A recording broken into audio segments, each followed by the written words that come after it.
I pulled up to my lake house with a cooler in the truck bed, humming along to an old country tune, just minding my own business, and I swear, for a split second, it felt like one of those summer afternoons where nothing could go wrong, until I rounded the corner and nearly dropped my keys.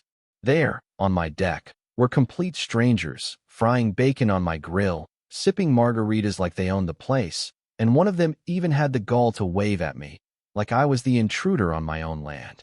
You ever have a moment so absurd you just stand there, blinking, because your brain refuses to accept reality? Yeah, that happened. The woman in the floppy sun hat looks up, cool as you please, and tells me they paid $250 a night for this Airbnb. My jaw about hit the floor. My house, bought with my money, built with my sweat, and suddenly there's some tourist couple calling dibs on my hammock like it's a hotel.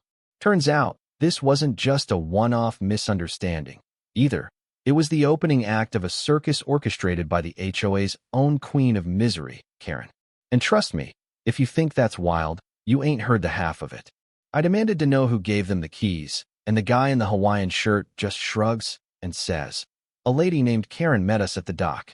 She said she manages this place for you." I nearly laughed from the pure insanity.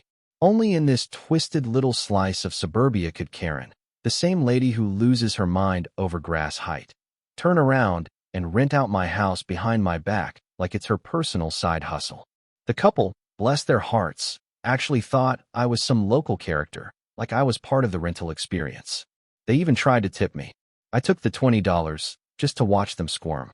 The house was unrecognizable.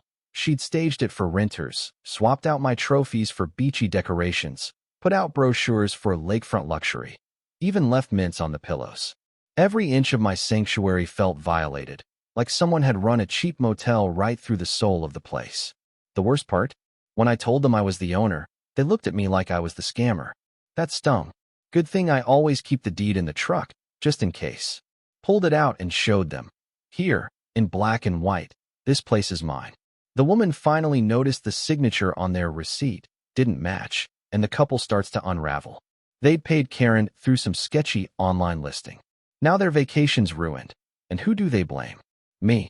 They start shouting, demanding to stay since they'd paid.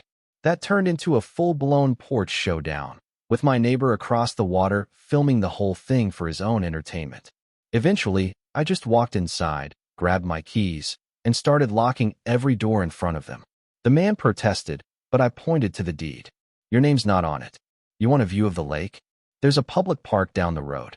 They called Karen, put her on speaker, and I swear, her voice came through so shrill and smug it made my teeth hurt. "Don't listen to him. He's just bitter. I'm the HOA president. I have rights to lease and use properties for community benefit." I just about lost it right there.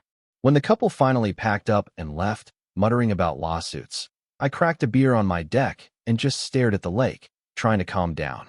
But the longer I sat, the funnier it got. Karen, who'd made my life hell for years over lawn ornaments, had been pocketing rental money every weekend, using my house as her private cash cow. It wasn't just a fluke, it was a full-on racket. There were fresh sheets on my bed, a guest book full of notes from strangers, half-empty bottles of sunscreen in the bathroom. She'd been at it for weeks, maybe months. I wasn't about to let her get away with it. As the sun dipped down, I started sketching out a plan. Changing locks. Yeah, but that wasn't enough. If Karen wanted to play landlord, I'd show her what a real owner looks like.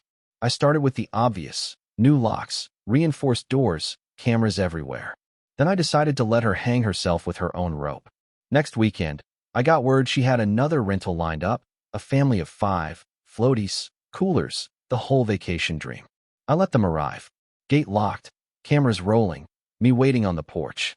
When they realized the code didn't work, I strolled out, cool as can be, and explained they'd been conned. Showed them the deed, the new locks, even pulled up the footage on my phone. The dad called Karen, put her on speaker, and you could hear her melting down.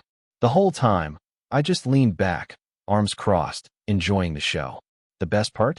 When the family piled into their van and drove straight to Karen's house to demand their money back. I watched it all on my phone's camera feed, laughing until I cried. The next day, I paid a visit to the county clerk, armed with every scrap of evidence. The old guy at the desk took one look at my folder and just shook his head. Heard a lot of HOA stories, But this one takes the cake. He told me straight up, Karen had no legal right, and what she'd done could count as fraud. That word was all I needed. I backed up everything, made copies, set up a little Karen file. The next renters? Same drill. Cameras caught everything. Tourists locked out, shouting at Karen on the phone, neighbors watching from their lawns. It wasn't long before the sheriff showed up. He watched the footage, shook his head, and promised to look into it. Now Karen had the law sniffing around, and you could feel the shift, her power slipping. But you know people like Karen, they don't fold, they double down. She tried to spin the story, posting flyers on mailboxes claiming I was the real troublemaker, that she was the victim. Most neighbors just brought the flyers to me and laughed. But Karen kept scheming. One night, I caught her cousin Dale skulking around my dock with a flashlight. Yeah, the same Dale who always lurked at HOA meetings like an unpaid security guard. I shouted. He bolted, but the cameras got his face. More evidence. Then came the code enforcement, county trucks in my drive, men with clipboards poking around for violations. Unpermitted dock, unsafe wiring, environmental hazards, you name it. I showed them my permits, laughed as they realized Karen was behind the complaints. When the police showed up next, claiming there'd been reports of vandalism and disorderly conduct, I played the tapes and let them see who the real culprit was. All that did was fuel me more. Because, you know, when someone tries to drown you in paperwork, you learn to swim. And all the while, more neighbors started coming forward. Turns out, Karen had been bullying folks for years, fined an old lady for drying laundry, threatened to tow a kid's bike. My fight wasn't just mine anymore. The whole neighborhood was waking up. When the next HOA board meeting rolled around, it felt like a courtroom drama. Karen at the head of the table, hair lacquered, lips pursed, trying to keep control. I laid out every piece of evidence, screenshots, receipts, videos. Dale tried to back her up, but his mumbling just made him look more guilty. I played the recording of the sheriff calling it fraud. The room exploded. Folks who'd stayed silent for years started piling on. The board voted to suspend Karen, and for the first time since I'd known her, she was speechless. But of course, she wasn't done. She tried to rally her few loyalists, plastering the neighborhood with flyers and rumors. She called in every favor she had, but the tide had turned. The best part? The renters filed a lawsuit, the sheriff opened a criminal case, and the story made the local news. Karen's face, red and angry, plastered all over the web. Even Dale vanished after the footage of him sneaking around my dock hit Facebook. And then came the poetic justice.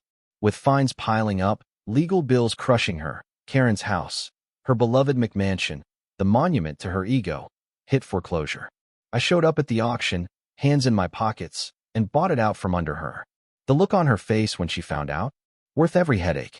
She showed up one last time, screaming at me across the gate, but I just raised a beer and saluted her into the night. Did I rent out her house? Nah. I turned it into a public picnic spot and fishing dock.